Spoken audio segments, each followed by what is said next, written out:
ಕೊನೆಯದಾಗೆ ನಾನು ಹೇಳ್ತಕ್ಕಂಥದ್ದು ಇಷ್ಟೇ ಅಣ್ಣ,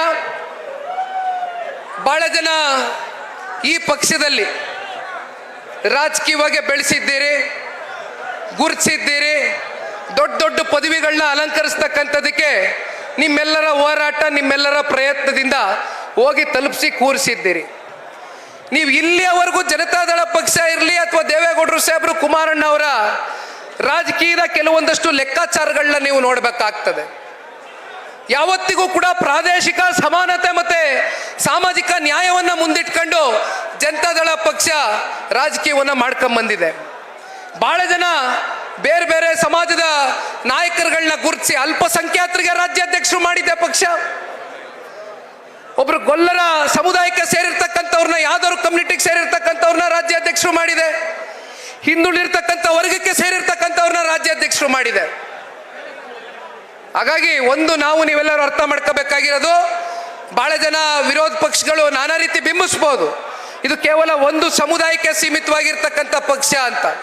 ಆದರೆ ನಿಜವಾದಂಥ ಸಾಮಾಜಿಕ ಬದ್ಧತೆ ಮತ್ತೆ ನ್ಯಾಯವನ್ನ ಏನಾದ್ರೂ ಕಲ್ಪಿಸ್ಕೊಟ್ಟಿರ್ತಕ್ಕಂಥ ಪಕ್ಷ ಕನ್ನಡ ನಾಡಿನಲ್ಲಿ ಯಾವ್ದಾದ್ರು ಇದ್ರೆ ಅದು ಜಾತ್ಯತೀತ ಜನತಾದಳ ಪಕ್ಷ. ಸನ್ಮಾನ್ಯ ದೇವೇಗೌಡರು, ಕುಮಾರಣ್ಣ ಅವರ ನಾಯಕತ್ವದಡಿ ಇವೆಲ್ಲವೂ ಕೂಡ ಹಿಂದಿನಿಂದನೂ ಕೂಡ ನಿರಂತರವಾಗಿ ನಡೀತಾ ಬಂದಿದೆ. ಹಾಗಾಗಿ ಬಹುಶಃ ನಾನು ಹೆಚ್ಚಿಗೆ ಇದ್ರ ಬಗ್ಗೆ ಏನು ದೊಡ್ಡ ಮಟ್ಟದಲ್ಲಿ ವಿಶ್ಲೇಷಣೆ ಮಾಡಕ್ಕೆ ಹೋಗೋದಿಲ್ಲ. ಆದರೆ ಇವತ್ತಿನ ಅಂತಿಮವಾಗಿ ನನ್ನ ಮಾತಿಗೆ ವಿರಾಮ ಕೊಡ್ತೇನೆ. ಎಲ್ಲ ಮಾಧ್ಯಮದ ಮಿತ್ರರು ಜೊತೆಯಲ್ಲಿ ಎಲ್ಲ ಪಕ್ಷದ ಕಾರ್ಯಕರ್ತ ಬಂಧುಗಳು ಕಷ್ಟಪಟ್ಟು ಹೋರಾಟ ಮಾಡಿದ್ದೀರಿ.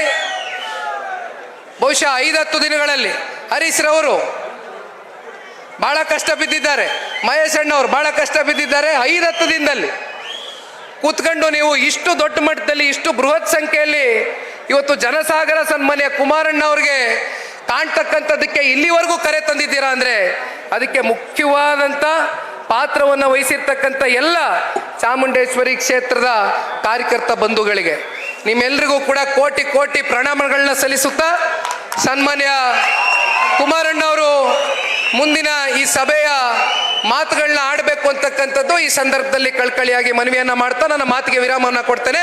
ಜೈ ಹಿಂದ್, ಜೈ ಕರ್ನಾಟಕ ಮಾತೆ, ಜೈ JDS.